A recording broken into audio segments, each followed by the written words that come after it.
All right, we'll go ahead and call this meeting to order. No gavel. It's hard to. Welcome, everyone.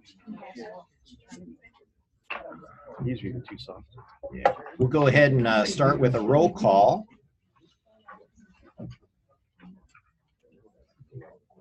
Sorry, oh, that would be me. That'd be you. Campbell. Here. Cupertino. Here. Gilroy.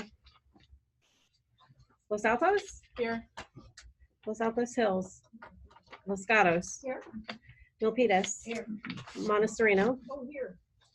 Morgan Hills. Present. Mountain View. Here. Palo Alto. Present. San Jose. Here. Santa Clara. Here. Saratoga. Here. And Sunnyvale. Here. Is that everyone? Yeah. All right, very good. All right, we've got a couple of items on our consent agenda. If anyone has any questions, otherwise a motion. That would be, all right, got two motions. How about a second? Second. All right, very good. 40 seconds. 40 seconds. Any further discussion or any discussion? No. We'll call the vote. All in favor say aye. Aye. Any opposed? Passes unanimously. I'll abstain. I wasn't here. Okay, thank you. And we don't need roll call votes for these things, right? We can No, do it this we way? don't. All right, very good. Okay, we're very fortunate this evening to have some wonderful guests tonight, starting off with Senator Jerry Hill. Jerry, thank you. Welcome to the Cities Association Thank meeting. you. Yeah, it seems like it wasn't too long ago that you were here and you were speaking to us about many of the same topics that I'm sure we're going to be discussing tonight as well. We don't have any set, topics and so forth, and so maybe if you want to share with us some of the stuff that's going on in Sacramento, and Sure, I'd be maybe happy some to. of Then yeah, we're well, happy to open it for questions, and I'll do my best to answer them. It's kind of exciting with the new governor. I think that's probably the freshest thing that's happened in Sacramento in a long time. We knew that there would be changes. We knew that he would want to come in with big and bold moves and some things, and being more open. The part that I find, with Jerry Brown, and I really liked him and enjoyed working with him, but you really never worked with him. He'd pass you in a hall and you've known him for years, and his mind is someplace else. And so it was always a little strange. The one thing that was predictable about him was his unpredictability. And so it was just difficult in a lot of ways to understand where things were. But with Gavin Newsom, he has taken a different approach, very accessible. I mean, most of us on different issues. I met with him on PG&E issues in his office, and we had a nice long conversation, and he even was sharing with me. This was right after he had, the president isn't here, but the conversation with the president a couple of days before, and he was actually the one where the president was giving him a bad time about being a little over obsequious maybe in things, and he basically said he maybe went a little too far in his conversation with him. So, but the other part that was nice is his accessibility. We were talking about something and actually related to utilities, the bankruptcy of PG&E, and some of the issues of someone, government buying parts of it or all of it. And I learned something after our meeting, and I texted him that night on the number I had from him for many years, and texted right back, and we had a conversation. So I think that's refreshing. We'll see some more access, more communication, more, I think, camaraderie, but a better relationship. And he's been doing that a lot, even with the bankruptcy of PG&E. He has led us. He has bankruptcy attorneys, a firm. He has financial advisors, Guggenheim, a company that he shared those with our Democratic caucus, where we need to learn what's going on and how it will proceed. So that's a much better relationship, I think. In the legislature, as you know, there must be 200 to 300 housing bills. And I know you're talking about a few of them. We'll maybe talk about a couple more here, but everyone seems to want to have a piece of a solution in housing. It's a little early to tell where they will go. I know yesterday or this morning there was a group of assembly members are now coming with some rent control issues dealing with the Ellis Act and trying to make some changes to to the law in that, as limitations that there are. Certainly, use of force for your public safety departments and law enforcement. That last year was a very heated discussion over one particular bill by Assembly Member Shirley Weber. She brought that bill that we would not in the Senate deal with it last year because there was quite a bit of opposition. That bill made a couple of key changes in the use of force. One, it would make it from reasonable, the standard today is a reasonableness standard to a necessary standard. And it also then would allow for criminal charges against those officers if they did not act within that standard. So law enforcement, obviously, and your law enforcement is very concerned about it. We weren't comfortable with that in the Senate last year to get out of the Assembly and did not take an action on it. She did say she was bringing it back this year. They were going to work over the interim to try and come up with some solutions or some mitigations, amendments to it to make it more workable and I think more fair. That did not happen in terms of any solution to it. So that bill is pretty much the way it was last year, is coming back. Law enforcement on their own have Senator Caballero from Salinas and over to Merced. She is authoring a bill that it was put together by law enforcement that is to deal with better training, some particular standards around use of force, because that seems to be a real issue. There are no standards statewide of when and how you would use it, and that's why some of our counties, I think it's Kern County, their deaths by police are many times greater than in many other jurisdictions because of the lack of consistency in that. So this will help a lot. It doesn't go as far as the other one, certainly doesn't change that standard of reasonableness to necessity or necessary. So that's another bill. And I'm hearing ads and seeing them on television, hearing them on the radio, where law enforcement is now becoming more aggressive, advocating for that solution to this use of force issue. The PG&E issue, I was quite involved certainly with the fires that we saw and what we keep learning about just the failure of that company to do a job that I feel is safety as a priority. And as they start doing the right thing, and certainly they keep telling us they're doing the right thing, but then all of a sudden, as we found a month ago, that they had falsified hundreds of thousands of the locate and mark in terms of the dig-ins for 811 calls. I mean, hundreds of thousands of records they falsified in order to meet, and this is where the real question is, to meet the incentive program that they have within their employee base. And now they're asking the bankruptcy court for $230 million to fund that incentive program as it goes forward. And the reason it was is that they were told, the people within that department were told, we will have no late tickets. And that's what they did. They had no late tickets. The tickets were just false. But they met their goal and they met their incentives and they got their bonuses. For the last 5, that was from 2012 to 2017. We also saw, and frankly, and then I'll be quiet, and certainly I know you have some questions, and I do want to share something else on SB 50. And you may have questions there as well. But what we saw, after the explosion in San Bruno in 2010, at first I thought it was an accident, and then it didn't take long after you start peeling away the onion to realize that this was not an accident. I mean, this was a failure of and diversion of hundreds of millions of dollars, which they were caught diverting money to bonuses, to incentives, to profits, and for executives and profits for the company. They diverted that from maintenance, from safety, and from operations, and that's why their gas system was a failure at the time. They cleaned that up. They did a good job of because we made them. They had to either test. If they didn't have adequate records identifying the most recent test of their pipe system and the distribution and their transmission lines, they had to either retest them or replace them if they couldn't. I mean, we put the pressure on them to do that, and they've successfully done it. And their training for gas employees was on the job training before. They built and constructed a wonderful up in Winters, a training center for their employees. So they have, I think, a model gas system, but they completely ignored their electrical system.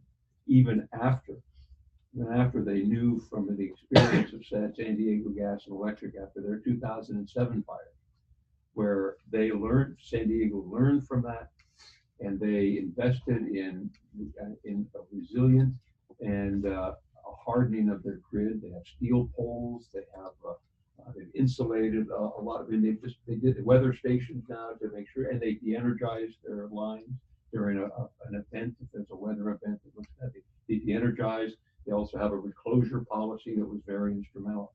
PG&E took none of those best practices, and that's really the result. And that's why of last year, 2017 fires, of the 17 that have been investigated, 12 were found to be due to the negligence. The negligence, not the fact that it was just their wire that caused it, which would be inverse condemnation. It was their negligence and that actually caused it, and they gave that information to the local district attorneys for prosecution. And then we found out 2 days ago that the DAs of those counties are not prosecuting because it's just difficult to get the evidence and do it. But it does. Obviously, CAL FIRE had the evidence, but not clear and convincing to the point that they had to. But that's what happened. And then when you look at the fires of last year, those transmission towers that were, some of them 100 years old. The one that failed, that looks like it failed, was 100 years old. And in 2012, 5 of those transmission towers collapsed. Yet they were not inspected on a regular basis and not managed in a manner that would make them secure and sound. And then their de-energization policy was not in place. So it's a problem that is caused. Last year, the saddest part is, the 86 people who lost their lives in that fire, and just 18,000 homes, structures that were destroyed. 16,000 of those are homes. And that people lost everything besides their lives in those other places. And we can't let them get away with it again. What we're concerned with, and I have legislation this year, because in bankruptcy, the last time that they went into bankruptcy in 2001, when they came out of bankruptcy and their restructuring in 2004, they were able to get a very sweet deal from the Public Utilities Commission. In the restructuring, that deal cost ratepayers over $8 billion. The shareholders were kept whole and the stock went up from that point on. The creditors were made whole, kept whole, but the ratepayers paid. And a lot of that, I believe, had to do with the Public Utilities Commission at the time and the makeup of that Public Utilities Commission. The same people were there that allowed PG&E from that point on. It was what I would consider a corrupt, incestuous relationship between the utility and the PUC. And those people were in place, the same people there. I don't particularly trust at the end that the PUC will. I trust the people there, but I want to make sure that there's an oversight of the decision. So when the legislation that I authored, working with a bankruptcy professor at Hastings, who actually testified at the hearing, we have to be delicate in what we're doing. I was telling Rod that the challenge is that the bankruptcy judge has final decision, and he can do anything and disallow anything that he chooses to do in this. So what we're trying to do is have some ability when the PUC actually has a role at the end in the restructuring of determining and approving the rates as we move forward. And the rates and the capital costs and expenditures are all based on whatever that restructuring is. So if the restructuring isn't done in the proper way, the rates won't reflect it, and that would be something. So what this legislation says is that at the end, before it can be approved by the PUC, the legislature has to give it a thumbs up or a thumbs down. And we have to just say that it's there for rates with PG&E. I don't like the idea of giving the legislature that much authority under normal circumstances, and especially last year after they, in my opinion, bailed out PG&E. and I was the only no Senate Democrat vote in the Senate that voted against that bill because it was a bailout. And I would not have trusted the legislature last year because I did those things. I do this year because they've all they see it now from a very different point of view and frame of reference. They learned what I learned after the San Bruno. They learned after 2017. In 2018, in October and November, brought it home to them as it became real for me that this company is not really worth that type of a bill. So this legislation, we're trying to do that with it. And I'm happy to get you. It's SB 549. Then we have another one that's in 3 utility bills. One is designed to require a timely inspection of those transmission towers. There is no requirement from the PUC to inspect them. Even they're left to the utility to do it on their own, and it doesn't work. So those are a couple of the bills that we have. And speaking of SB 50, what I'm doing actually tomorrow afternoon, and I think from 2 to 4 in Redwood City, I've invited the cities of the district I represent, the 13th Senate District, to a meeting where 2 council members or two council members and staff, if they'd like. Because for me, the issue, and I've read a lot on SB 50, and I've heard a lot from different cities and comments, and some of it is, and I read this, I say, is that really true? And then I'll look at it, and some things are not quite accurate, reflective of the legislation. Some of it is. And what I was concerned with is, I'm kind of more of a visual person, and I would like the cities to share with me, and there's a representative from Assemblymember Mullen and Senator Berman. They both, either one of them can make it tomorrow, but their staff there.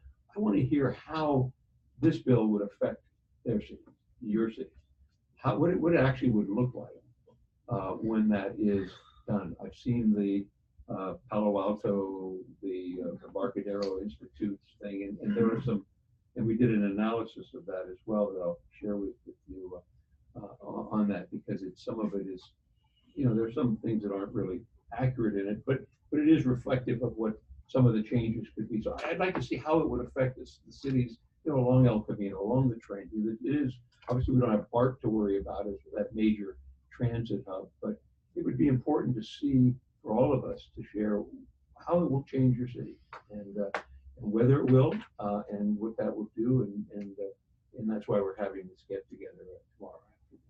So I will stop there, and I'm happy to answer whatever I can answer. Okay. What questions? Breako. Since we're on SB 50, transit is one thing, but there's still ambiguity about the definition of jobs rich and good schools.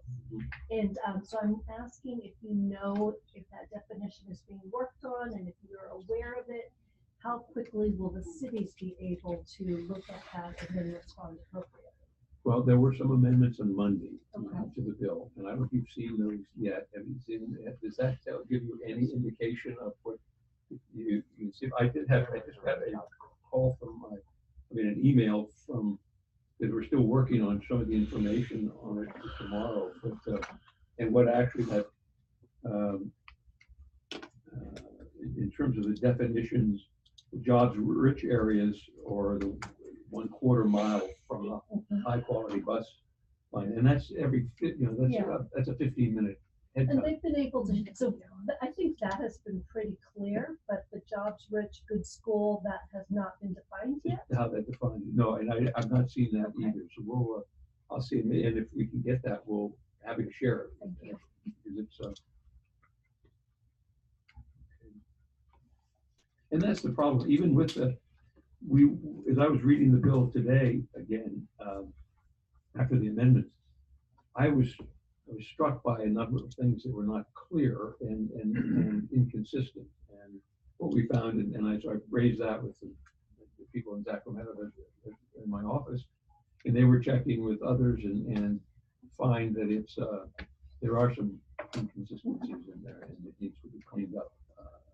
there's some drafting errors, I guess, in the bill. So, but we need those definitions. Larry? Larry. We'll talk tomorrow more on SB 50.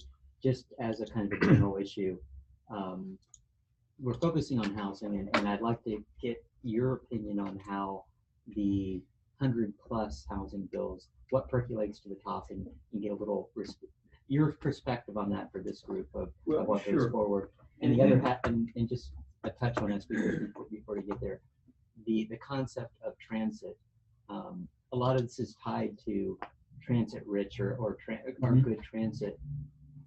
That's been a failure in the Bay Area. And you look at MTC, you look at the 23 different transportation groups that we have, we don't have good transit. And as much as you say, some of the bill wording is, oh, is it every 15 minutes? It's every 15 minutes now. And a year from now, BTA could say, you know what, we backed out and now it's going to be every hour for that same route. And this is part of the issues with entitlements in SB 50 that I have problems with. It was good for this 1 year, and guess what? Because we haven't dealt with the transit issue, which is transit and housing are tied very much lockstep. We don't really we're throwing a dart at a board that's constantly moving. And yes, you can say it's a transit corridor, and El Camino is, but because the vagrancies of our transportation systems throughout the area, that might change. So. Yeah, and I agree. And the good thing is you'll be able to get those MTC questions answered after half an hour, as you see from the new director. Right. But I think some of the bills that are the housing bills are related to the CASA compact, and trying to find a way to make that a success, because from what I've learned from that compact, and I was very, very unhappy with when I saw the way it was created, the lack of participation from the cities, the small, I think smaller cities, because your cities aren't that small, so, but the many of the cities, I mean, it was represented by a few cities were part of that, but not the majority, and it was, my understanding was, and you may hear more about it later, but delicately put together in a way that if it doesn't move forward as a whole, it will fall apart, because those who supported this particular area on rents and on evictions and on those things, they did that because they were getting something over here in the compact. And if you're not going to get this, then they're not going to get this, or they're not going to go for that. So it's a balance that is going to be difficult, I think, to get through the legislature in a totality that gives everyone that assurance that they're going to get what they want.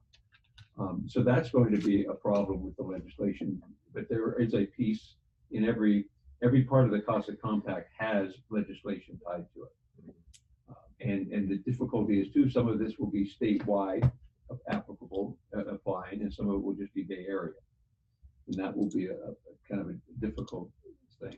Getting back to SB 50, I'm challenged by the notion that it can be, it's overused, and that the one size fits all idea. I mean, some of your cities have done a tremendous job of building and creating housing in areas where you know and have a community understanding of where the housing should go.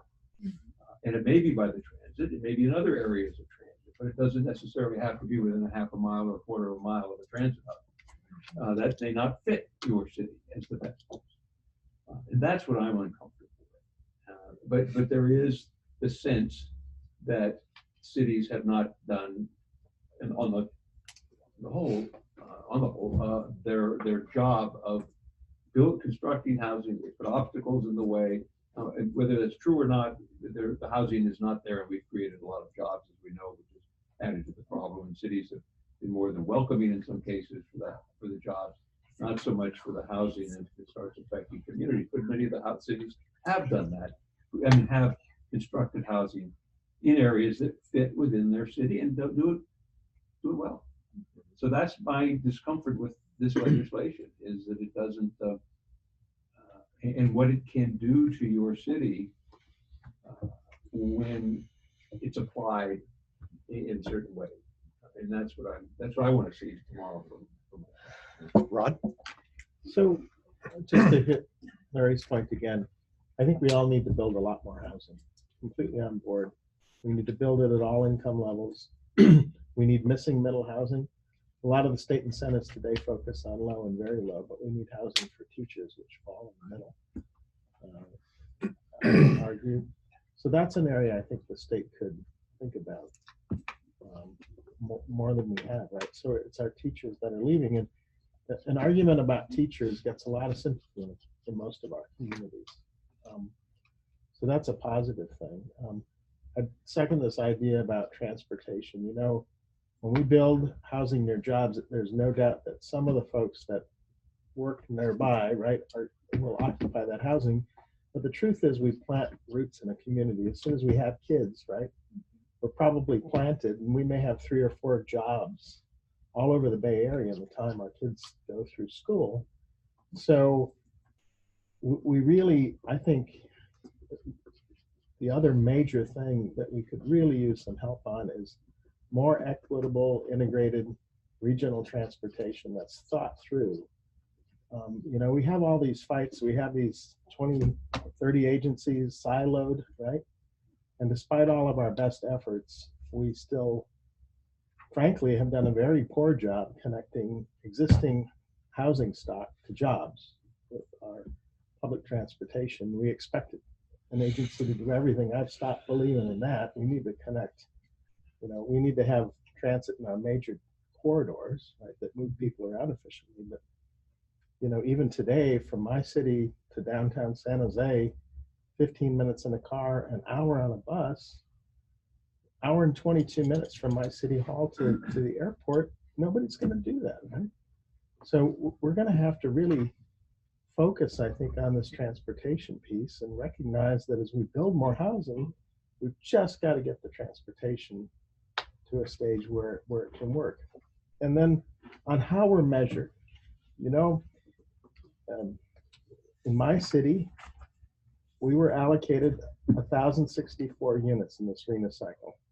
We oversubscribed that. When we did our RENA allocation, we did 1,400.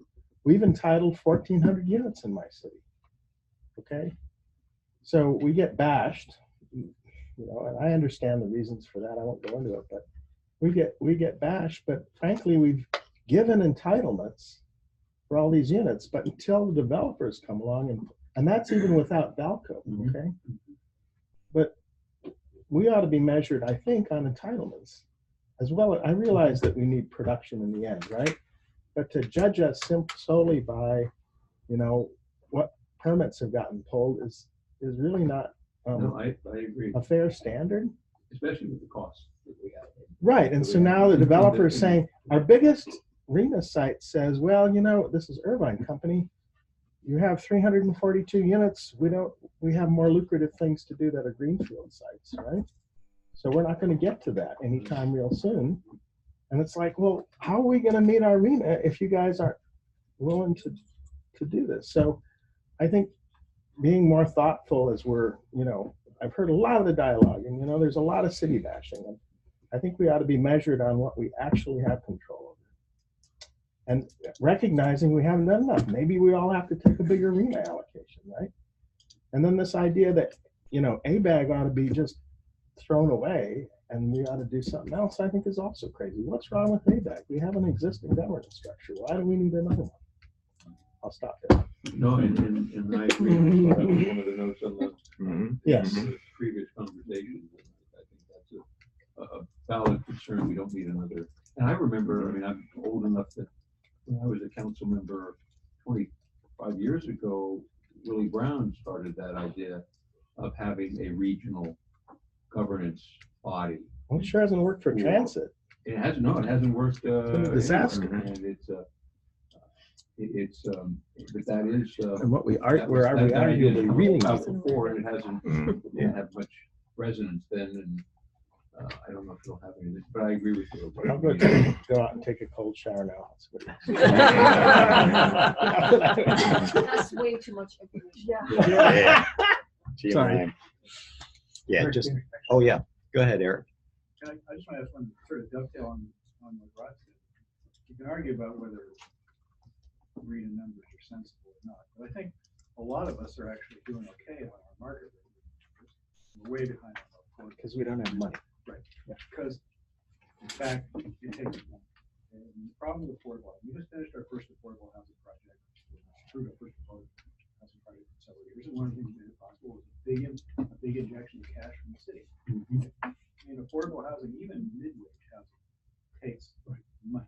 Okay, and that's one of these things that these sort of state mandate bills sort of don't really do, right? It's like, okay, who's going to pay for this? So, the question I would ask was, in his first month in office, the governor threw out some sort of orthogonal ideas to some of the mandates called the court martial plan. And rather than sorry. I'm whereas some of the state management, the CAS is calling for, sort of going after existing pots of money. The governor called for new pots of money.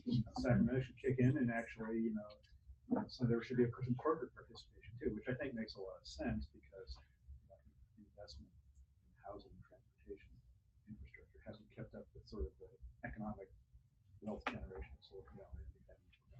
So he called for new pots of money. And then the other thing he called for was where some of these mandates are calling for Sacramento to micromanage zoning. Right? The governor called for fiscal disincentives and disincentives for transportation funding. I haven't heard anything since then. Is there anything there? Or was it a brain fart, or is there anything going on there? Well, because I actually thought that was a good idea. You mean his idea of Yeah. funds of? I thought his approach was much more sense than some of the. Well, I think a lot of cities get behind it. If you're talking about the resources coming from like the budgetary fund, state funds to that state, and I mean, some of us are. I mean, one of the things you get with lots of little cities is you get sort of a laboratory. I mean, we all know there's a problem. Mm-hmm. We all see our teachers and our city workers and so forth fleeing and so forth. And we all know there's a problem. These sort of incubators in different cities trying different things. So he was trying to take county taxes. He's Palo Alto's doing some stuff. We did some stuff. Cupertino's doing some stuff.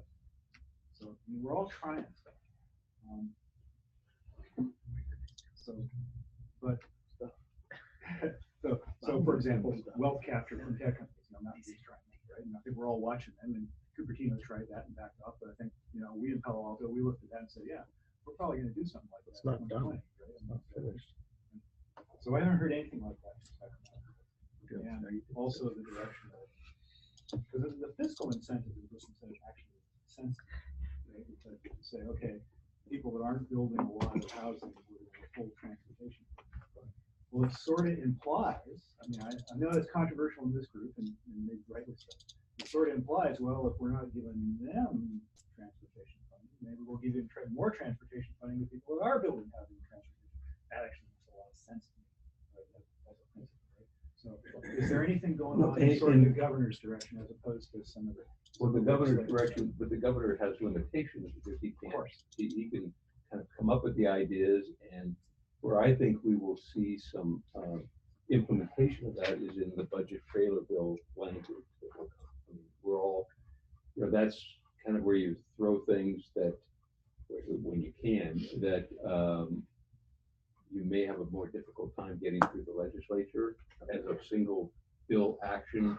You can put it as a trailer bill to the budget, which is the budget is generally just the numbers, and then the language comes after, which is how it's spent and where it goes, and some of that is also policy implied, so they'll put policy decisions in that.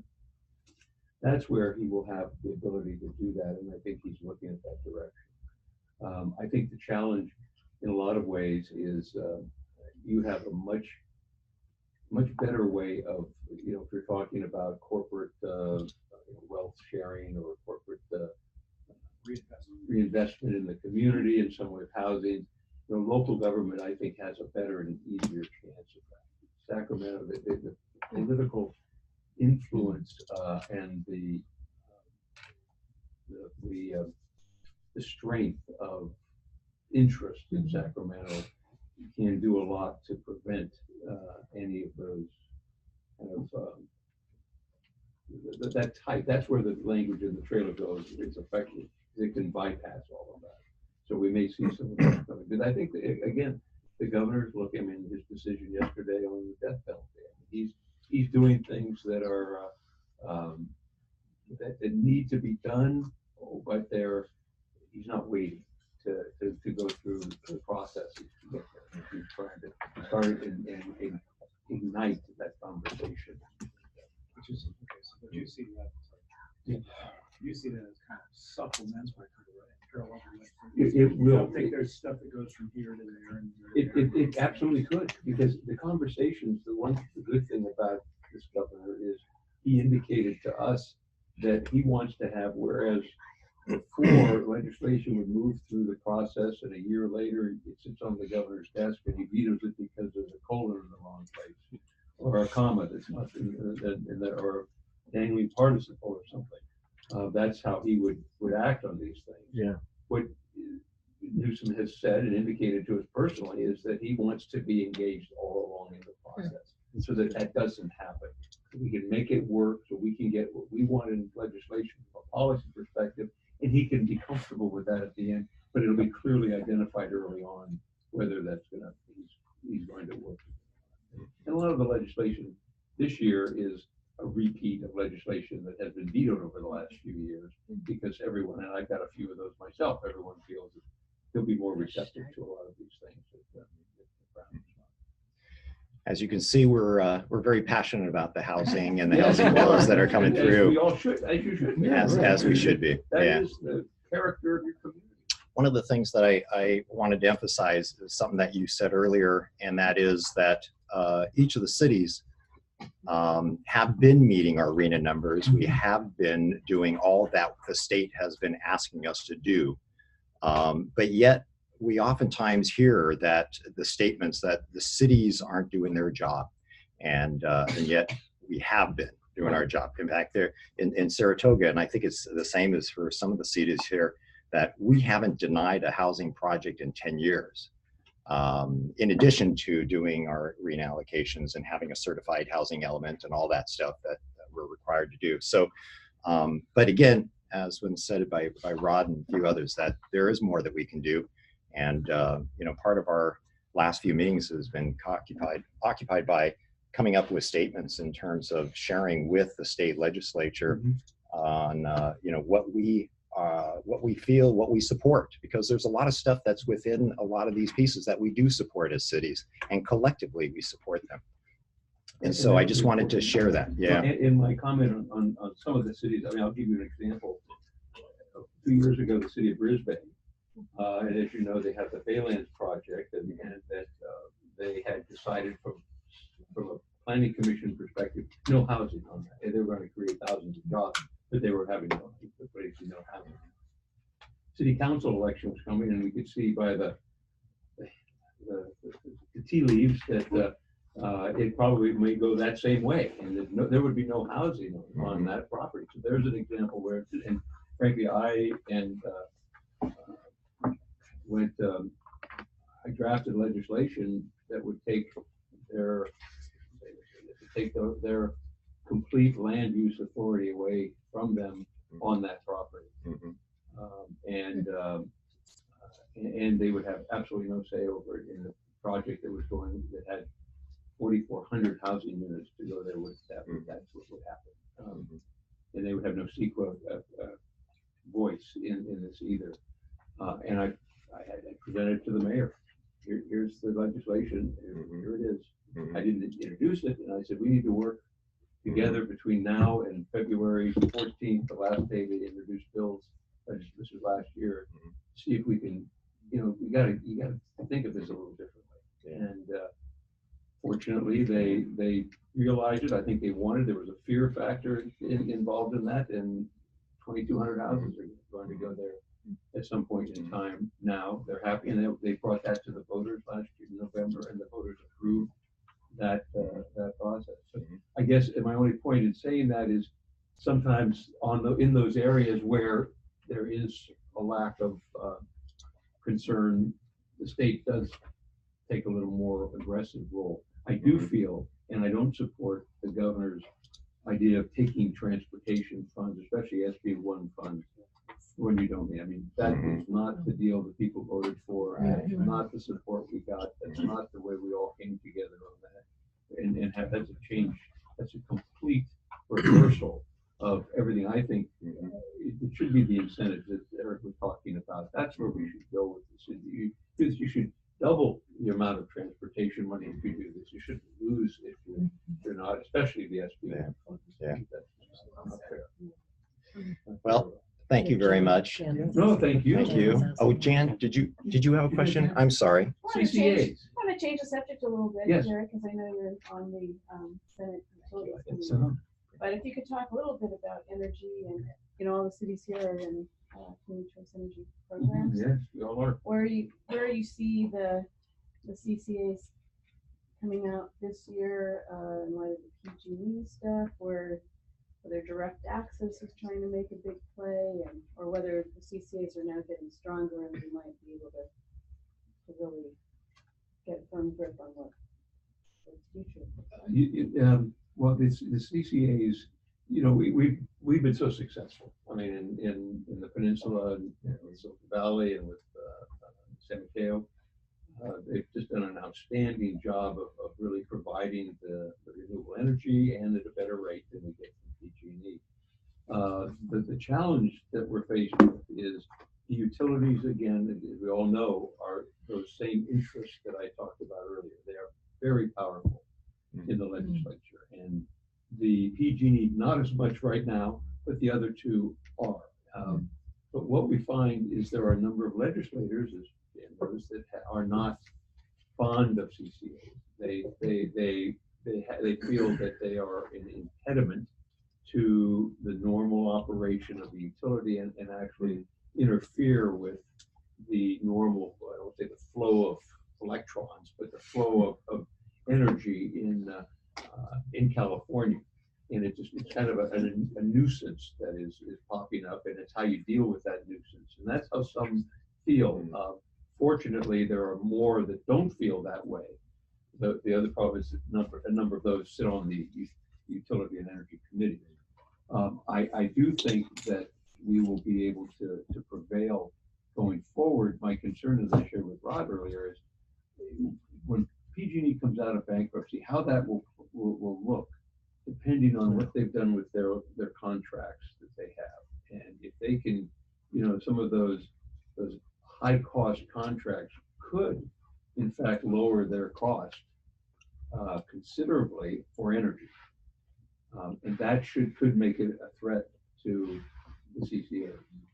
And if those other costs that will be associated with the bankruptcy, and that's why my legislation is important, if we get stuck as we did the last time with a lot of those the claims that they have to pay due to their negligence, then that will come as an added cost. It won't be an energy cost. It'll be part of the PCI. They'll write down the contract. So it could reverse exactly what we're doing, and that's the concern that I have. And it's so up in the air, and a lot of it has to do with what does the bankruptcy judge feel about this whole thing, and where does he live, and hopefully he's involved in one of them. But I think that's the problem that I see with PG&E. I mean, we're seeing it's growing around the state, the interest. I do think I'm meeting tomorrow with San Francisco PUC in their interest and strong interest. I talked to one of the supervisors in the city a week or so ago. They've got the money. They're ready to buy the San Francisco, the infrastructure, and to take over and become a municipal supplier of power. I think they're perfectly positioned for that. But then that leads to the other question that I'd heard that San Jose, and I don't know if that was a quote before, was interested in that. But if you take some bigger cities, that then what's PG&E left with? But Butte County and Trinity County and the areas where the greatest risk is, and and the least density of customers, which would cause a problem. So that's another thing that we had, and maybe we just turn everything over to CCAs and PG&E, just not have any of that. Just, they just provide those wires, and which is what San Diego I is like looking that at. idea. No, I mean, that may be where it will go. And there's a big, certainly a proxy fight going on over the directorships of PG&E now, and another area where they failed us is certainly in their directors. After San Bruno's explosion, they replaced a few of them. But there again, they were supposed to bring on directors with some safety credentials, some that had some background in good safety issues. And it was found out just in the last year after what happened that they had fudged on their the credentials. They did not have appropriate safety credentials, and they were. And so there, I think there'll be a major shakeup there. In that there's a part that says, I mean, there one faction fighting for that are some of the hedge funds, which are really the only people that own a lot of the stock, I mean, large quantities of it, and they may buy it and look forward to spreading it up in every way and selling out so they could capitalize on that when they did that. There is a possibility, and I don't know if it is, but if there is a government agency that has stock in PG&E now. When I talked to them, they were very much interested in maybe buying the whole thing, and so everything's kind of up in the air. But the CCA issue is really up in the air. Right. Thank you very much. Thank you. It's always a pleasure. Thanks for all of your service and work. I mean, you hear that often, but I mean, no one knows it and feels it more than I do. Appreciation for you being here tonight doing this, and every day, and it's never out of your mind. I mean, when you're the mayor of the city and when you're the council member, I mean, I know what you do, and I appreciate it, and I know your residents do. So thank you for that. Yeah. Gift that you give to everybody. And thank you for taking the time to No, join thank us you. this Have a evening. good Appreciate it very much. When would you be looking for support on this? SB 549, it's pretty small right Yeah, now. it's gonna come in, it's a small bill, that's for sure. I will, Let us know. I'll would let you? you know. I'll let the Of course, we'll support association you. know, so thank you. I All right. appreciate that. Very good. All right, next up we have Teresa McMillan and Brad Paul. They are the Executive Director and Deputy Director of MTC. It's great to see you again. To see you It's been a too. while.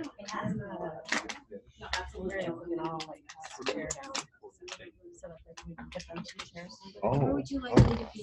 yeah. So I'm I'm sure we gonna, could do you that. can, I'm gonna, We could squeeze in this way as well. does somebody wanna, yeah, we've got a chair there and then I've got a chair here that we can use. Is that, do you wanna be together? Maybe we can rearrange a little. They want to take this out. Okay, Yeah, why don't you come Why join don't us we up do this that? way? Rich, we'll join us up squeeze you in, there. Rich. Yeah. No, you I don't like to take it back. Thank you so much. Sure. Is this, Share the this is, yeah, join us. Closer to the piece. I did. Okay, very good. So, welcome, both of you. Thank you for joining us this evening. And we'll go ahead and just turn it over to you and let you tell us, just introduce yourself since you're relatively new to the organization. I'm 2 weeks in. Exactly.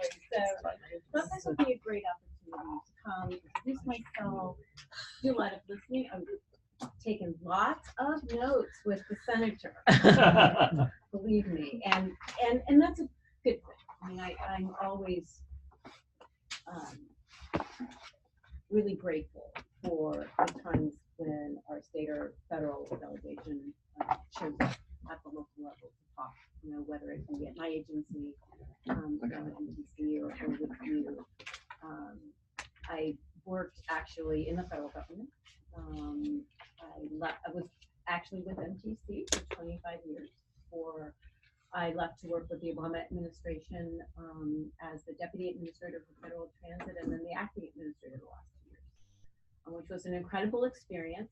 It's really interesting getting out of, our lovely bubble, which is the San Francisco Bay Area, and have to deal with making national policy. And you learn a lot. You learn a lot about a lot of what you were discussing here, how communities are so different. And you need to, one of the things I used to say is it's extremely hard to make national policy because you have to make it work for Lexington, Kentucky, the same as Lexington, Massachusetts, the same as Lexington, North Carolina, and I didn't even know there was a Lexington, North Carolina. So I brought back, I hope, some sensibilities about that, of trying to unite and find some consensus around things we all want to improve. I think it was really, I think gratifying as I'm catching up with a lot of this. Like I said, I was down in LA for 3 years before coming up here, coming back up to Northern California. And, have been absorbing a lot of the discussion attached to CASA. But I think importantly now it's moving into the state legislature on just the issue of housing. And the recognition that something has to be done, that in some way, I hope what I was hearing, that there collectively has to be something different going forward. How we get there, and what are the tools we have available, and how we use them. And I think importantly, there was some discussion about what are the appropriate measurements of success. I think there's room for discussing all of that. And I think at this point, the discussion is happening, at the legislative level. Like you, we're kind of looking at this body of bills and trying to sort them into buckets as to what's moving forward. And we got some pretty clear direction from our joint ABAG and commission. It was my first meeting, like 6 days into my tenure. I was, going through the joint legislative committee. And, they want to have us really engage and move the discussion into what the legislative, bills are going forward and what that looks like. So we'll be spending time getting our head around, that amount. And there's a lot, which I think is indicative of, again, the interest in the subject. What else to tell you about me? I worked down, as I mentioned, with LA Metro. I was the chief planning officer there under Phil Washington. That agency is doing extraordinary things. You may have recalled when I joined, it was right before the LA electorate passed by over 70% Measure M, which is slated to raise $120 billion over 40 years for transportation improvements down there. I think remarkably, and it's something we've seen here in different elements, it passed because there was a unique coming together of local government and business and constituency stakeholders, including, it's one of the most diverse and quite, areas in the country, very similar to here, but also has probably the largest income gap in terms of the very, very privileged and the very, very low income. And so there's a lot of significant issues and a lot of angst that those massive transportation dollars would not spread themselves around to everyone who needed them. But there was a trust to pull together to say, if we can get the resources, then we can work on how that distribution happens. And quite frankly, a large part of my job was working with Bill Washington to start laying out that game plan of how to make that happen. Some of it was driven by an expenditure plan that said, you are going to do this and this, for this amount of money. You're all familiar with that.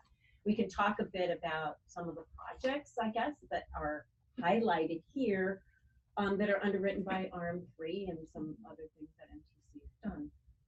But all of that is to say, I guess, that I am hopeful that I can bring the experience that I've had the last 10 years being away from the Bay Area back to working, with all of you, with all of our transit operators, and several comments about that. It is a unique environment, but it's the environment we have. And what I hope to do is to be able to work collaboratively And we'll have to make tough choices. I mean, that's what happens when we don't have enough resources to deal with all of the issues before us. But I think if we can outline where we want to go and look at all the options of how we can get there, then, you know, there's a possibility, as I often saw in LA, of rallying around and seeing some real movement forward. So that's kind of my intro, but I would love to if you don't mind, go around the room and just tell me who you are and how long you've served with your city, and tell me a little bit about you. Well, either way. Eric Hilseth, Mayor of Palo Alto. I've served the city 4 years. Okay. Jan Pepper, currently the Vice Mayor of Los Altos. I've been on the council since 2012. Lisa Manchak, Mayor of Mountain View. This is my 3rd year on the city council.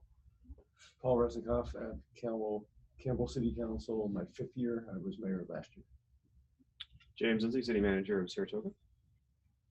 I'm Margaret Abe Koga, Vice Mayor of the City of Mountain View. This is my 11th year on the City Council, and I met you at our last Bachman meeting, so good to see you again. Thank you. Rich Constantine from Morgan Hill. I was on the City Council in Morgan Hill for 8 years, and I'm now in my 9th year, and I'm just been elected as mayor last November. Congratulations. Manny Capello, Mayor of Saratoga, and I've served on the council for 8 years now. Andy Jordan, I'm the Executive Director of the Cities Association. Jabby Jones, Vice Mayor, City of San Jose. I'm in my 5th year.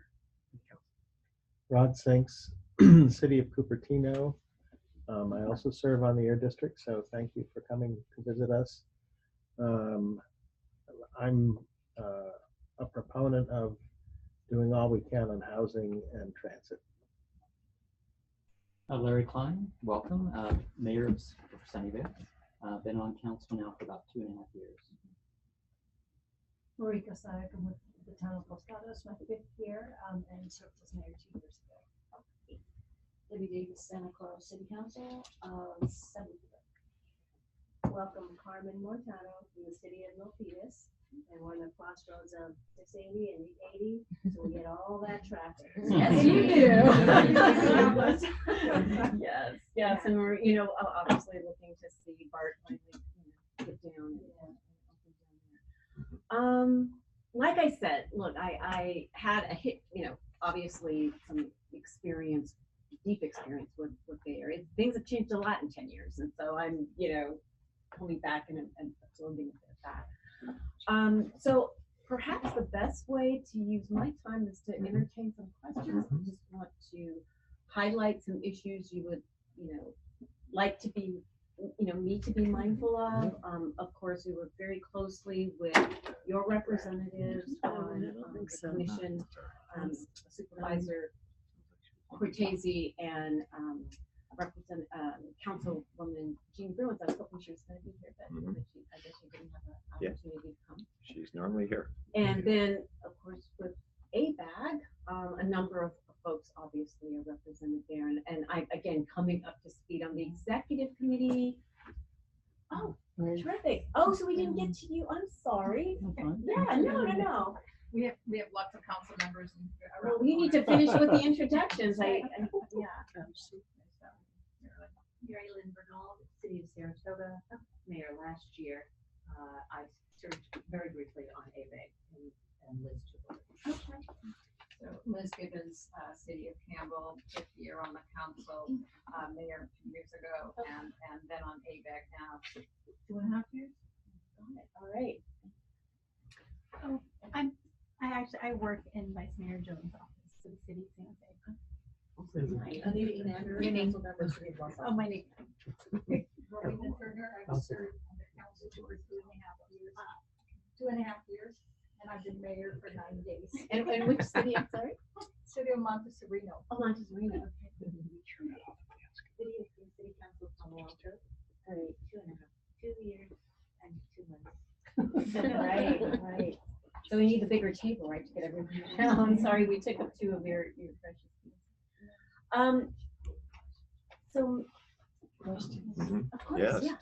Good. I actually asked them to bring you here so that we can talk with you and speak with you. I know we're new to what's going on, but my biggest question was, and I found out from a council member that I work with right now, Teresa Real, who's the chair of the. Okay, and her concerns were what you thought of, what your visions were in the South Bay and the transit corridors. And then the funding sources for the CASA compact. Did you kind of address that?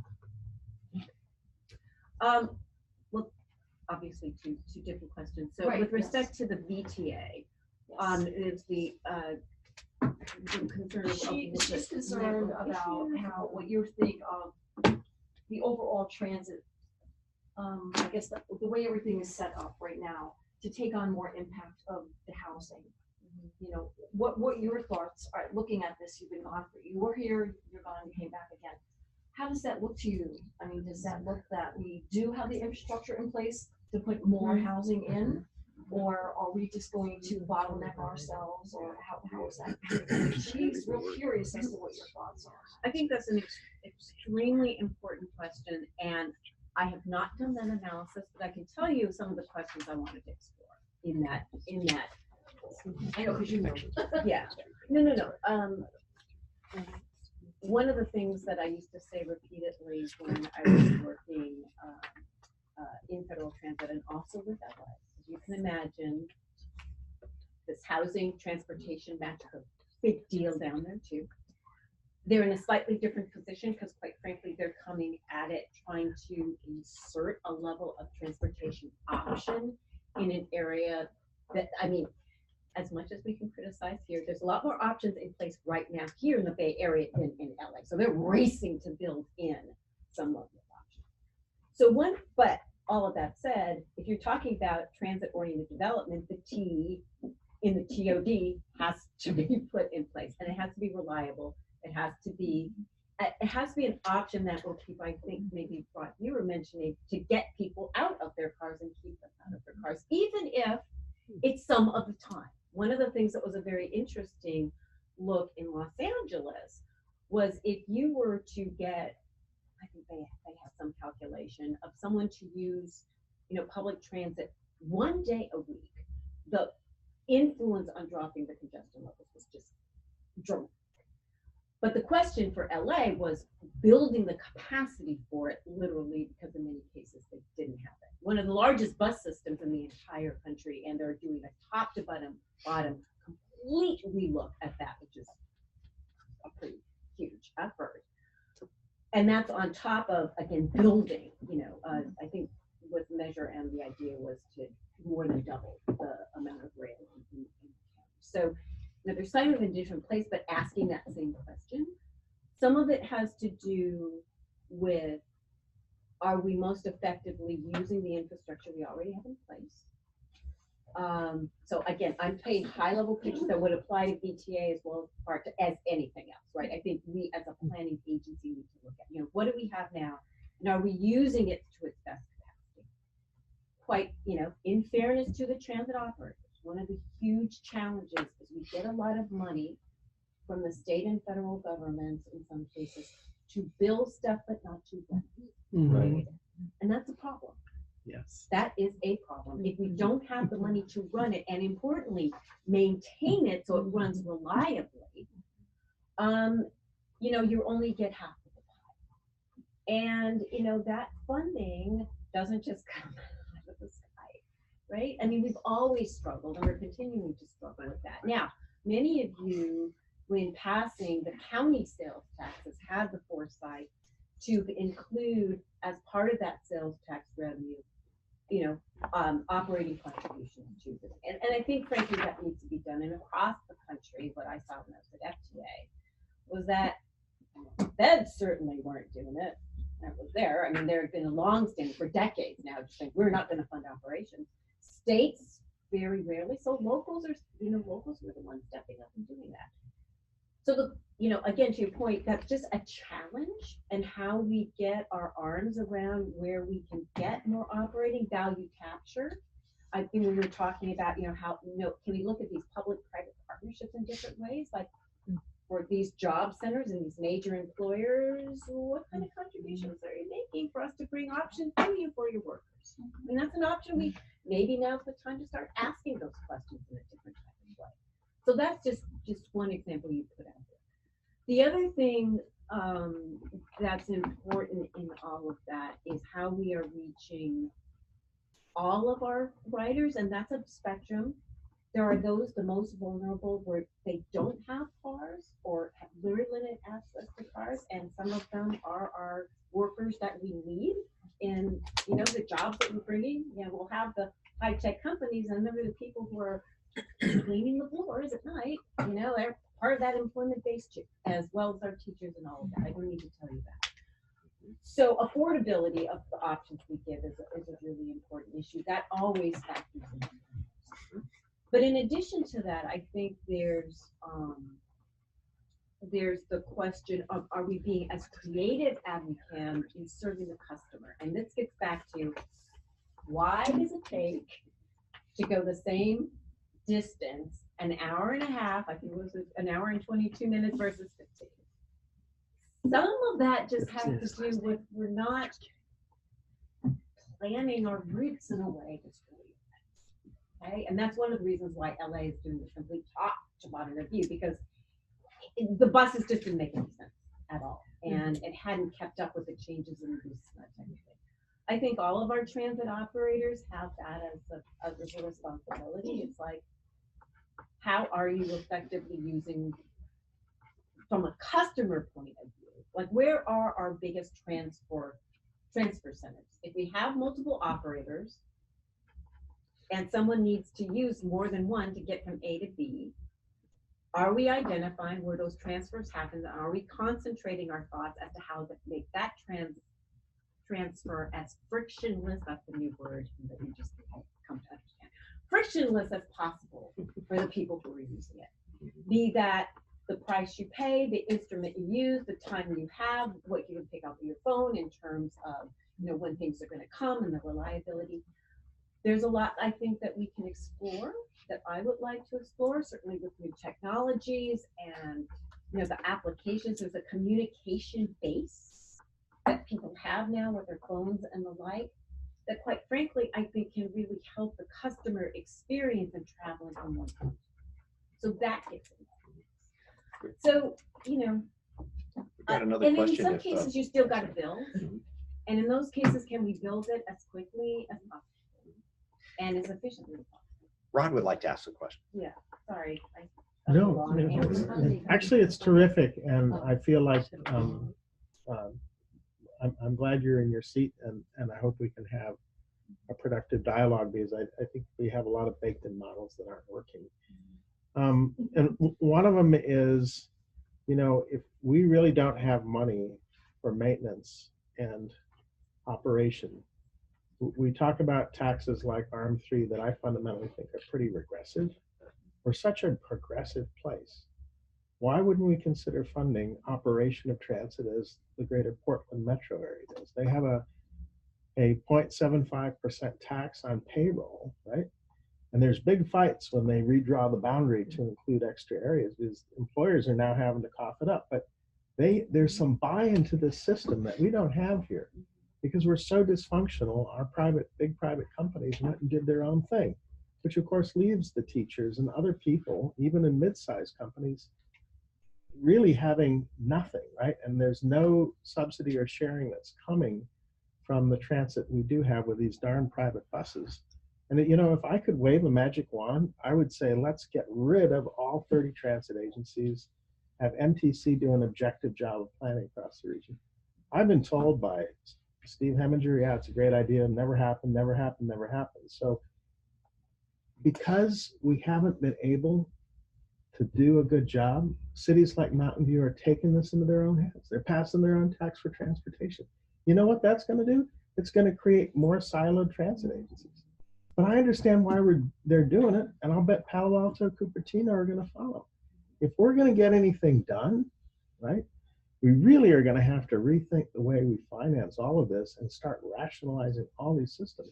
Because the way things are right now, the status quo is going to lead cities like mine and Eric's and I would guess Sunnyvale and others, to try to do our own thing. And at the end of the day, right, we need a regional transit network. We do not need little silos of transit, all with different, modes, right? So I would ask you to think about that and think about the discussion we inconveniently haven't had. We have the richest companies in the world, but we have not fundamentally brought them to the table. The business community will support taxes on everybody all day long. But if we talk about a system where their employees as well as everybody else are supported, I think we're going to have at least transit guideways that are substantially funded in the public-private partnership or by other funding means. We can't keep doing this. Thank you. Rich, why don't we go first and then Eric next? Sure. Well, dovetailing on Rod's comment also, I think that those big companies are already taking care of it. Is the Google buses and the Apple buses, they've already taken care of that aspect.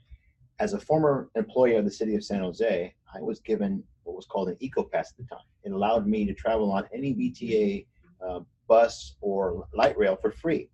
I had a second job at Mountain View, and I was commuting from my then home in South San Jose. It took me an hour and 40 minutes.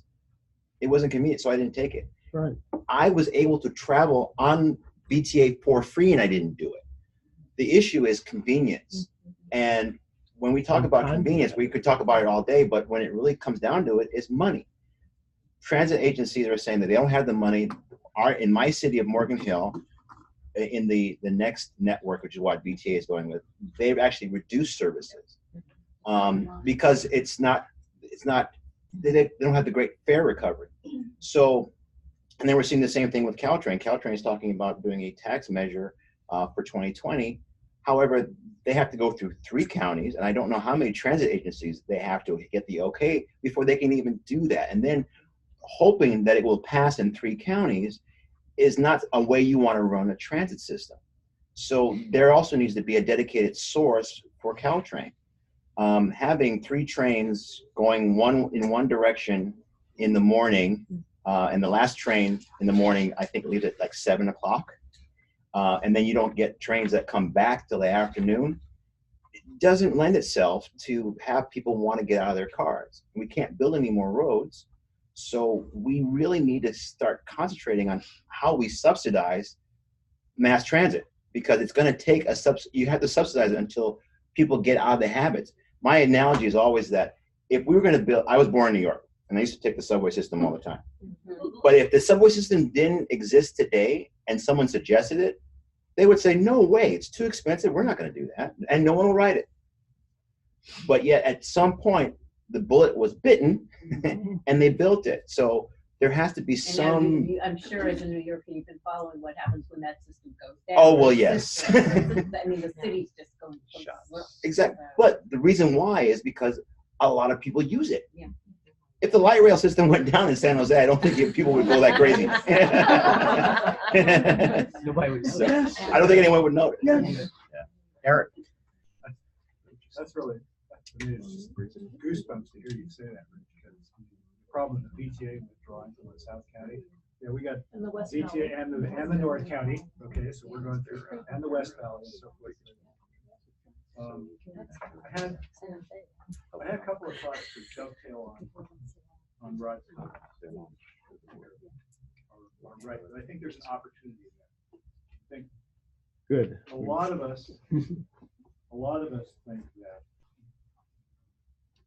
the CASA process came up with, a great deal of tunnel vision and not a lot of creativity and critical thought, and to some extent a considerable sense of. I wish I had more time. I think a better way to put this, but oh my God, we got a crisis. We don't know what to do, but we got to do something. So let's do this. Okay? And I think if you folks had worked with a lot of the small and medium-sized cities, okay, instead of focusing on 3. Okay? I mean, one of the things you're hearing around this table, and Rod sort of did it eloquently. I mean, there's a lot of cities down here. We all know there's a problem. We're all trying.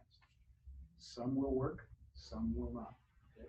But you got a lot more ideas out here than you do sort of coming out of, you know, this urban core and that urban core and so forth. And I think had you folks done a more thorough job with sort of more cities in those three, you might have come up with some broader, more interesting stuff than you actually did, which now is getting a huge amount of opposition by constituent. So going forward, please do more of that. Okay, okay, please, right? I mean, yeah, it'll be a little fractious and cacophonous, right? But you got lots more tests going on how to do this. So that was the other one that strikes me is I think there's a real opportunity here.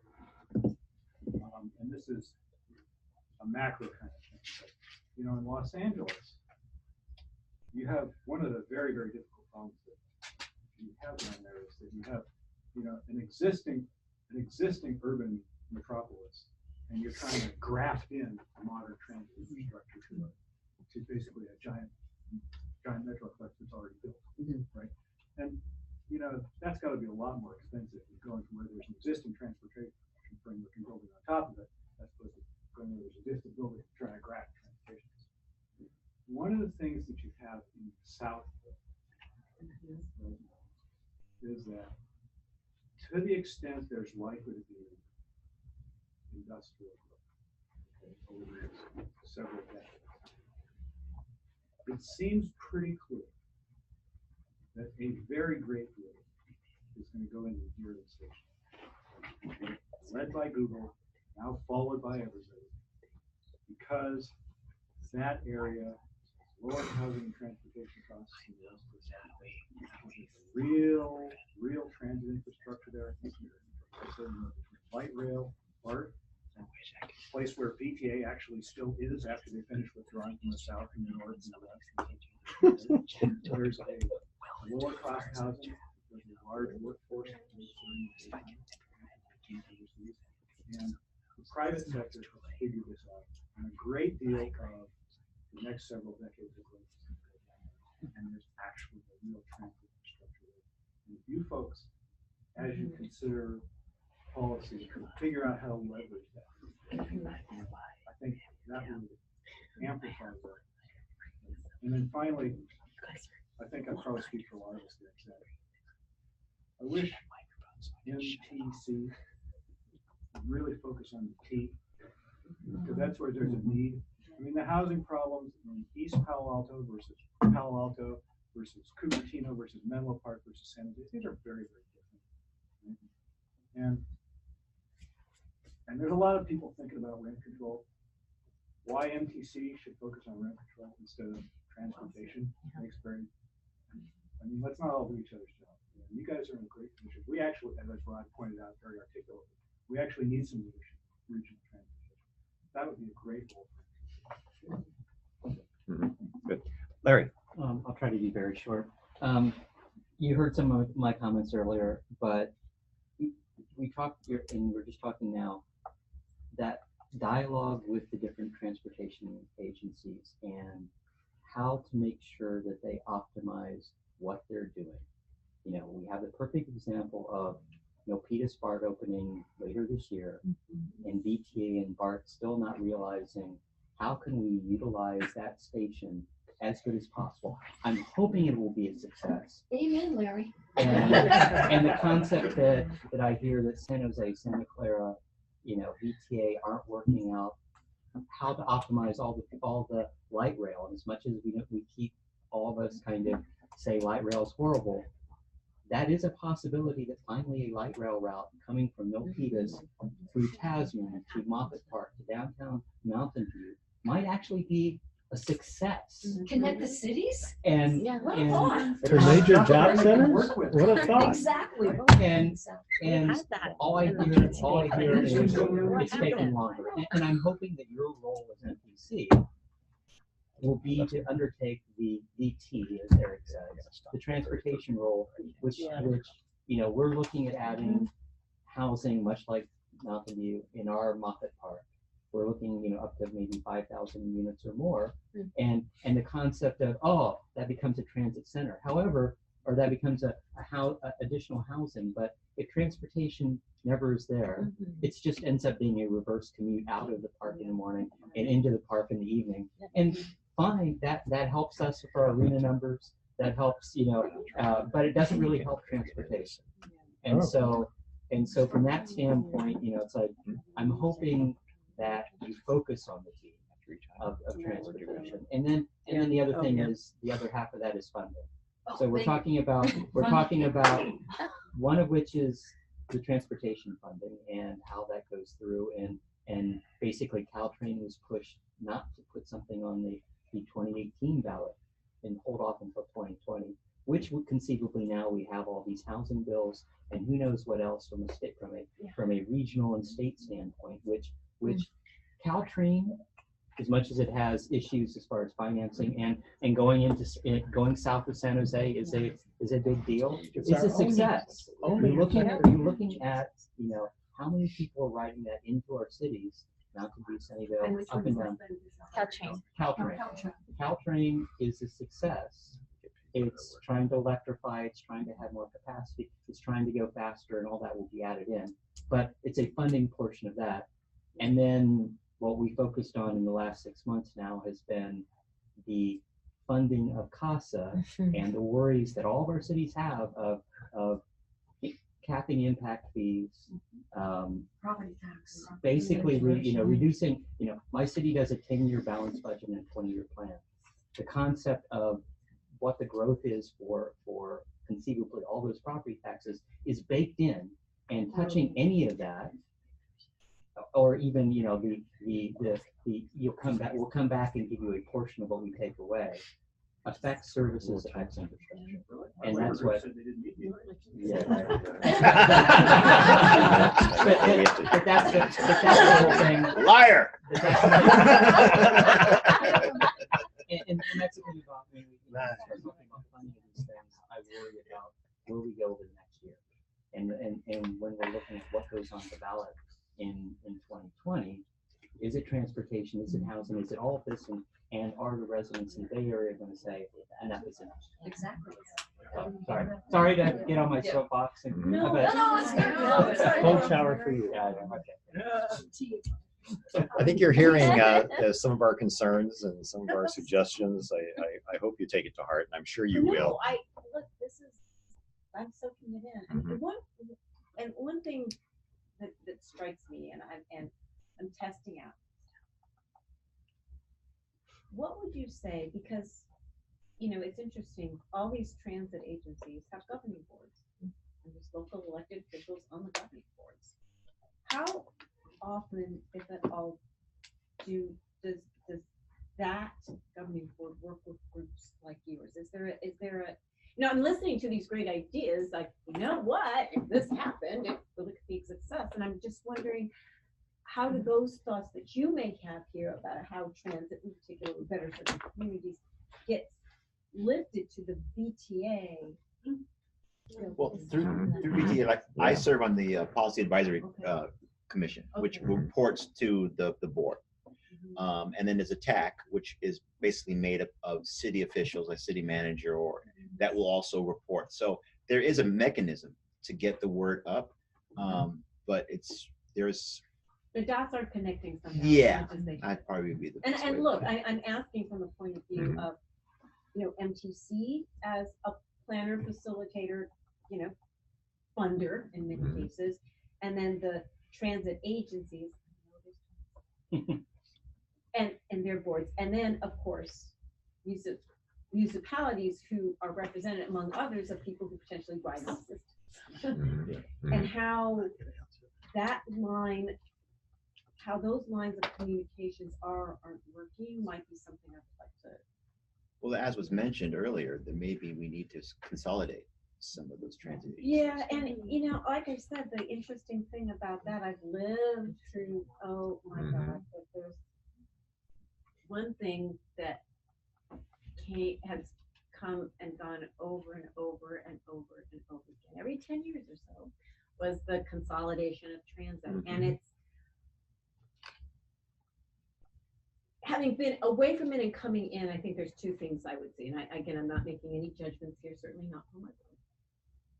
One is, as we talk about what we're doing, is at the end of the day, are we collectively looking at what the customer needs?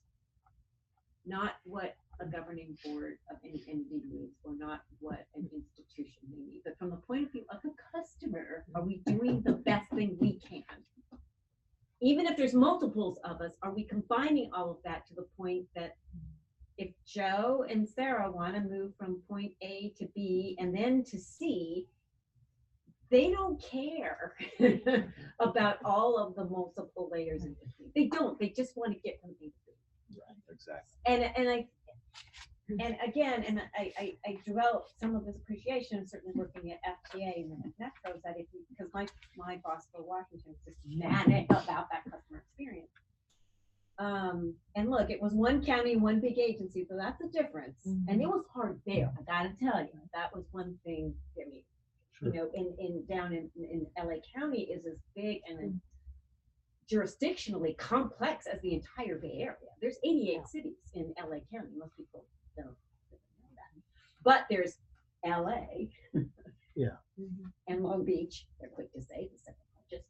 And then, you know, the rest of them are much smaller. So the dynamics are different. And then there's LA Metro, which just covers the entire county. But then there's 40 different transit. I mean, they have the same thing. It's just the dynamics are different there. I say all of that only because the same questions were coming up, and at least there was beginning to shift perspective of we have got to rethink all of these issues from the point of view of the customer. Yeah. And if we do that, maybe we just, some of the simplest things, like maybe our signs should actually tell people how long it's going to take for the next bus to come. You know, elements like that get to that point of people trusting the system to be an option that they can use. And so I think if again, not that we're going to get rid of all of these different layers tomorrow, I think that's unrealistic, but if we all adopt it somehow better, you know, with maybe a focused set of objectives, let's all collectively look at this from a customer point of view, and what would we do different? What decisions would we make differently if we did that? Maybe that shakes loose some of the stasis that we tend to see in the discussion. You know, again, I'm going to be meeting with all the transit operators. I'm going to meet with all the congestion management agencies. One of the things you all are doing down here is pushing forward express lanes. Don't know how you feel about that, but if you have a connected express lane system, buses actually become a much more nimble, much more effective, and much cheaper option for moving people quickly from town. It's worked in a number of other cities, could work here, but again, it's that idea of, you know, what do we have? What tools are we building right now, and are we using them and thinking about how we can use them in the most way? And I think it gets back to just trying to step out of the box, and you know, at least toss some ideas around and have the right mix of folks around the table. And I just think, you know, local government of the people who are living here and need to potentially use these systems, and the transit agencies that are trying to make the best decisions they can with the limited resources to respond to that. And then the regional agencies such as ours, which have an important role of connecting dots when there's multiple actors, but a customer wants a smooth link. Maybe that's where we start reshifting where we go. So that's just some thought.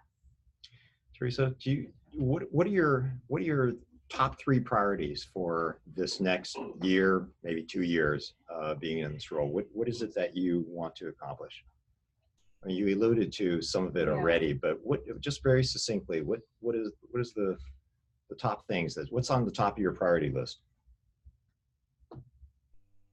Well, the housing got handed to me. I hadn't anticipated that. And I say that only because I'm going to be really honest. Yeah. It is an issue here, and we're going to have to sort through it. Yeah.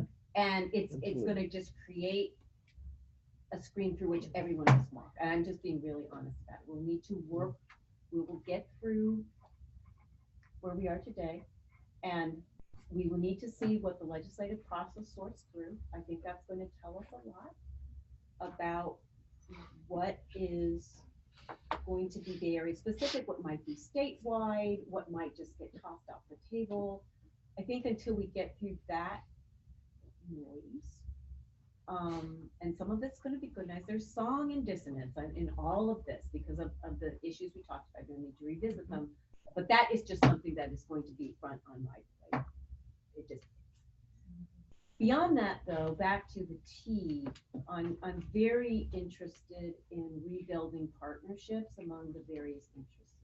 So partly what you're going to hear from me, I think it's less about necessarily things, but how we make our decisions.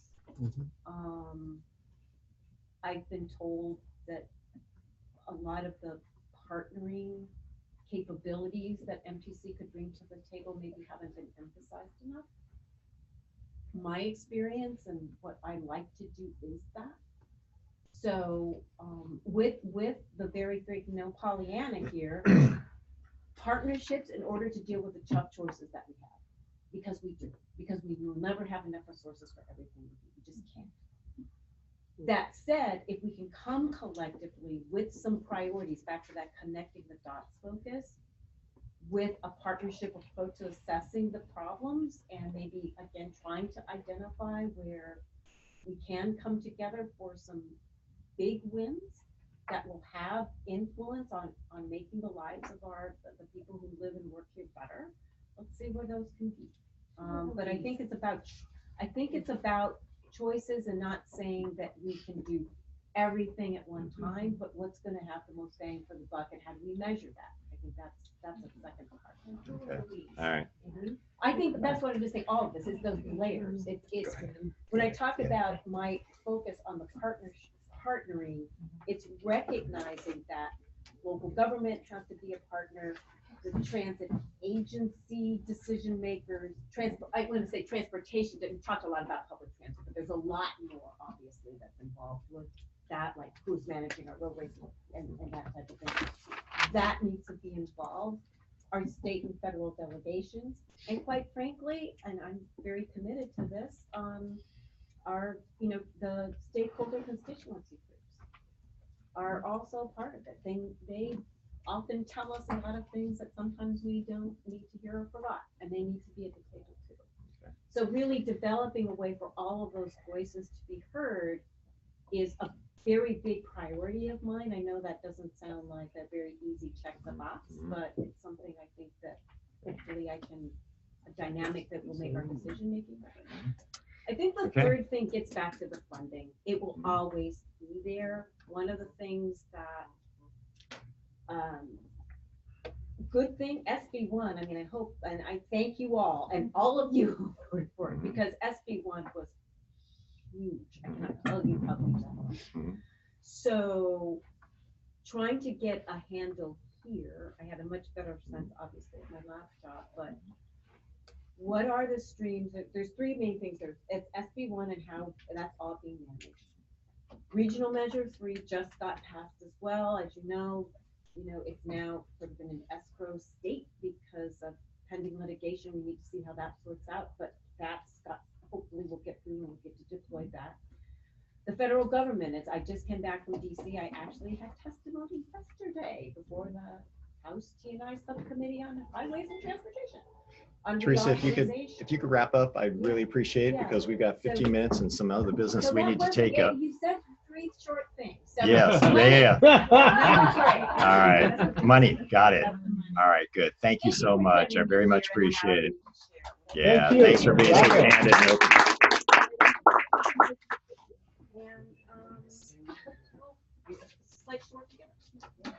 All right, so now moving on our agenda, we're on item 4 at this point. We're going to swap out A and B. We're going to take B first and take a quick look at the 2019 committee assignments, and then immediately following that, we're going to go right to this repeat area associated with the housing policy statement. So In the packet, you'll notice that there's a document that looks like this. It's a table in which it has the priorities listed and some names of interested members of each of these groups. I wanted you guys to see this. If your name is on here and it shouldn't be on there, by all means, let us know. If you feel as though you'd like to serve on one of these committees, if you will, keep in mind that the arena is full and therefore not taking any more people in that area. However, there's a little bit of room in the ADUs and the transportation area, and we'd be happy to accommodate you with an appointment to that spot. You can, yes. So on the Lisa. REMA one, when I saw this list and saw that Margaret and I were both on here, I'm happy if just one of us is on there, so I'm happy to drop off that one. Okay, And all there's right. room if somebody else wants to jump in. Okay, all right, very good. So that opens up a spot. Thank you, Lisa. Any other comments on that? Again, if something comes up, you don't have to announce it now. This is, you can always send an email or express interest with Andy, and we can get you onto this list. Okay. All right.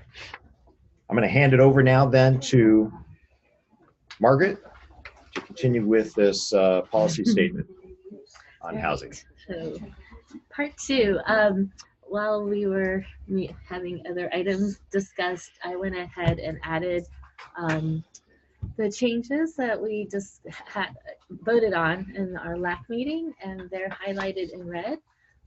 So please take a look. I can do. Do you want me to read through them, or? Well, yeah, I think we can go ahead and read through it. Okay. So the first part is what I just took off of our website, who we are. Yes. The third paragraph, I added back the small and medium-sized cities not being represented in the CASA originally, and Whoa. how we want Too to. big. Even I can see that. I think it was good where it was. Okay. Yeah. There you So go. that was actually in our original document, so I've added it back. And then I put in the consensus at the bottom for Paul. And then we can scroll when you're ready. Well, too far. For me to scroll or not? Yes. Right there.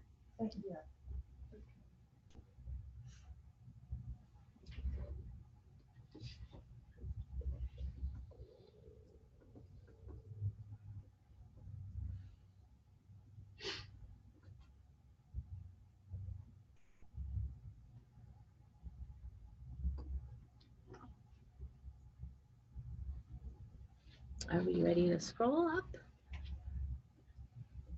So that's the in red is the newly worded ADU section.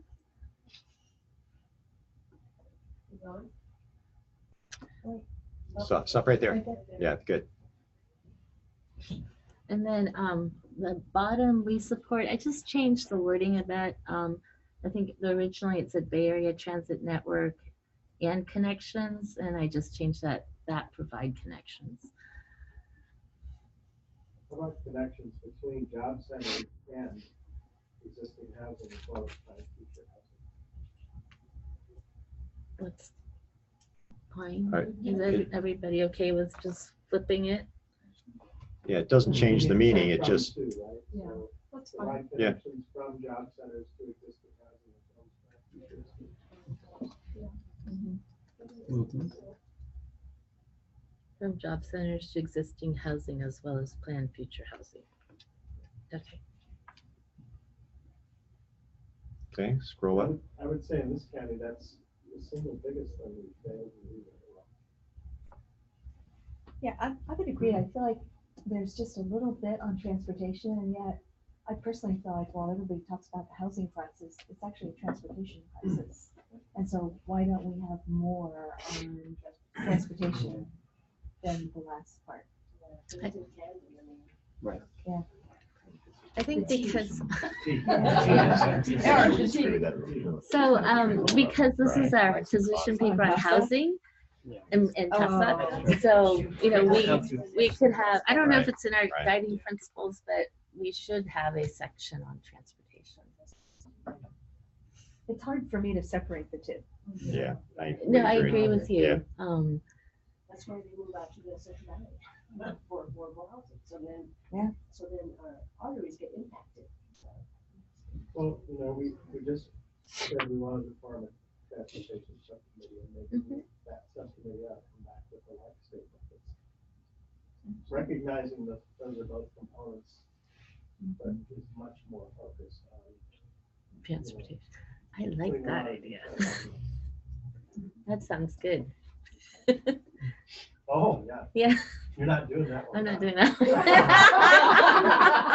I got that. I don't mind. I would be happy to, but let someone else take steps. Keep going. Actually, there's one more page. So that's the tenant protections. That's what we had earlier. We put it back. And then the next one is the local control. This was some of the wording that I was able to grab out of the comments that we received from cities. I would say, I mean, actually, you know, it doesn't, if we're not recognizing that actually building housing is the end goal, then I think we're a little deficient here. So I would probably reword this to say, we recognize, right, that what cities have control over effectively is granting entitlements, and we got to be measured on that. Even though we understand the overall goal, right, is production. So something like that. So how about we urge the state to recognize cities control entitlements? Yes. And would like to we work would with like you, to, right? We would like to be measured And should be measured that by. way, even though we also recognize that the end goal is building housing. Right? But builders have a role to play in this too. I think it's also important when you say housing, you say affordable housing. Say what? Say affordable housing. Yeah, I think we Well, should keep in Morgan Hill, we have no problem, and I'm sure most of your cities have no problem with building market rate housing because developers can do that. It's very hard to build affordable housing without subsidies. Although in Morgan Hill, we've done a pretty good job because 1 in 8 homes in Morgan Hill is income restricted. But I think what you're seeing from the governor and what you're hearing day in and day out is we are missing the people that can't afford to live in this area. When the median income is $94,000 that you need, and that qualifies for subsidy housing, that's quite a number. So I really think that by emphasizing affordable housing, you're hitting all aspects of it. But again, we are really missing the lower income level of housing for people to be able to afford. So they don't have to move to the Central Valley to live and work here. Because as you said, Rod, we need to have teachers that be able to live in the cities where they work. Well, they need affordable housing. How would you, I mean, one of the points I made with Bill was, our goals are all pegged to low and very low. There is no peg or incentive for moderate. Can we talk about that moderate? I've been using the phrase low and mid-wage housing. I've been using the phrase low and mid-wage earners. Could you use workforce housing? That's getting more popular. I like workforce housing because Affordable housing, you might see zero connotation. That's it. That term has been stolen and distorted. Moderate income is high income people work for Facebook. Moderate income is a real RENA category, right? It's just Oh yeah, they are. So I like that term, Low and moderate income. I'm sorry, so where do you want to include that?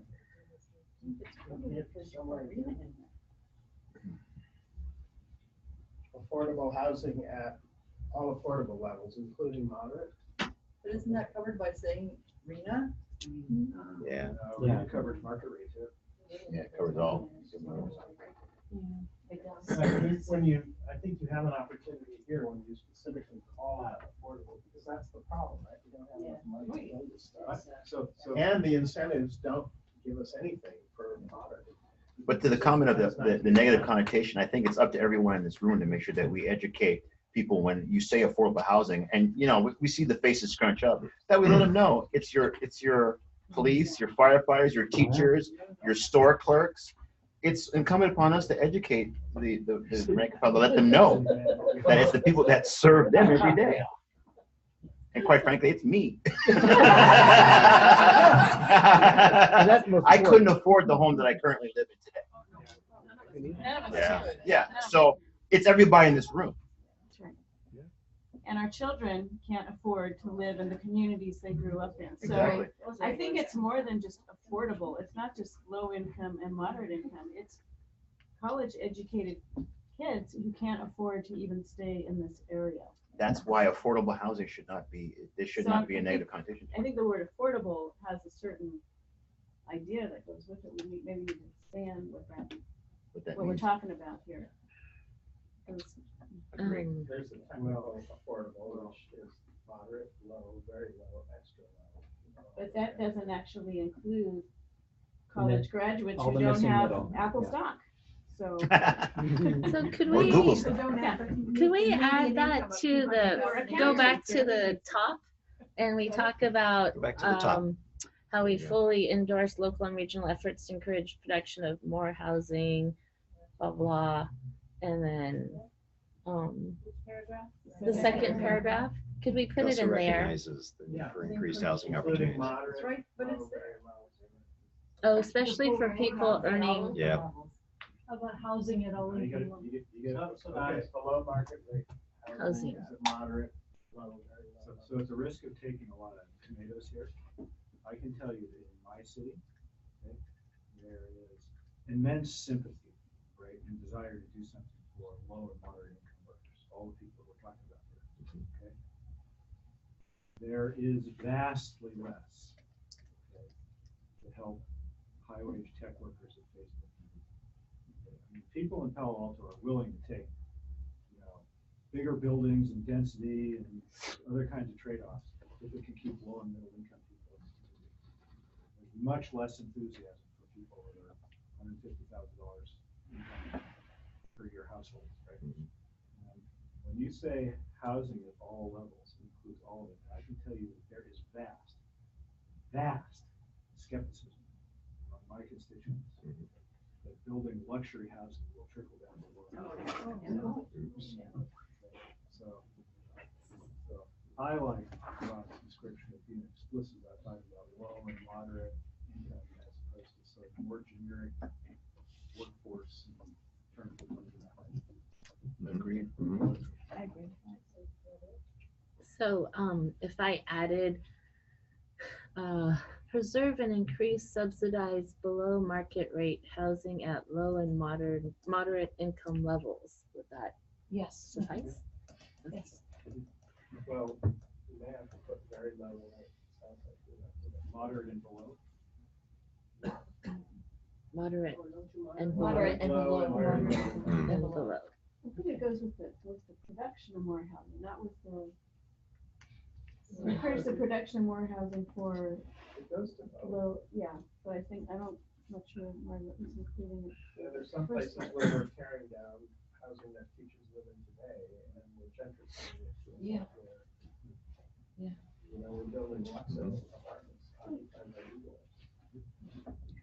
They're doing the same thing. Never do that. The entire city of East Palo Alto is rent control. Just to give you guys a quick time check, we've got another 3 minutes before our 9 o'clock hour. Now we can go later. That's not a No. problem. But I just wanted to tell you that that we're getting close to our time frame here. So I would if be I- ready to I'm- move this Okay. with these changes. that we Okay. And then, Is there a motion? Hang on, haven't gone to the hang on. bottom. She has a we're gonna question. just, I'm sorry, at the very bottom is the ABAG clause. Mhm. Yeah. Yeah, So we're good with it. Okay. It's very direct. Absolutely. Very direct. And we still have to add. the, Yeah, we still need number, to which add some of We'll those. calculate. Yes. Okay. So you're gonna change this to entitlements so that the permit, it won't just be permits, you're gonna get entitlements numbers? We talked about. Yes. Yeah, Yes. yeah. Thank you. Okay. Okay, so how about a motion? Motion to approve. Second. All right, we got a motion and a second. All those in favor say aye. Aye. Those opposed? Okay. Yeah, Thank you so Very much. good. Well done. Thank you all. That was a Thanks tough for- one. Each of us will get a copy of the finished document, and then again, each city that wishes to go ahead and craft their own statement to kind of augment this piece or to be a standalone, that's perfectly fine. Just keep us informed so that way we can kind of track which cities have done what in this area. I think that'd be really helpful. Could we put this statement up on our website in a prominent place and have some link also to the prior letter we did in December and all the city's letters as well? Ooh, So yeah. to the extent that we want to say, look, Yeah, we good idea. have a diversity of opinion. Yep. This is our sort of principal statement, Yeah. but we have all these cities' letters. Yeah. I think collecting them all in one place would prove Yeah. a They are there. powerful. Yeah, Yeah. wonderful. Mhm. Good, Well, good, good, good. Good yeah, suggestion. But they're not in one place right now, right? We have a page called CASA, under policy. It ought to be CASA just, response. here's Palo Alto's letter and Sunnyvale's Mhm. letter and Mountain Yeah. View, right? So somebody can see this massive document that we've produced on this. All right, perfect. We'll definitely do that. Public comment. Omar, did you want to say anything? We're okay? Anyone else? Okay, good. How about a city manager's report? And if you keep it more than 30 seconds, then I'm gonna have to, We had a great give you meeting. the hook, yeah. Very good. Really, truly, you have nothing more to report? Nothing to order. Okay, all right, very good. How about a executive director report? Nothing to Oh, good choices. We're gonna forego Joes and challenges unless somebody has a quick one that they'd like to I share. have a quick one. Oh, good, Chappie. I just hired Rania to be on my staff. Yay! For the Police Association, we're really excited.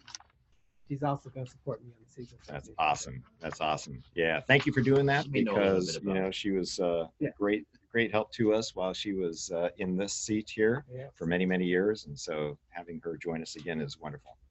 Well done. Can I do a quick announcement? Please. So along these lines, Legislative Action Day is April 24th, and it will be organized by the league. So now that we have talking points, if anyone would like to. 5 p.m. please for let us lab, know, and, 6 p.m. for city selection committee, March or April? or you can rearrange it.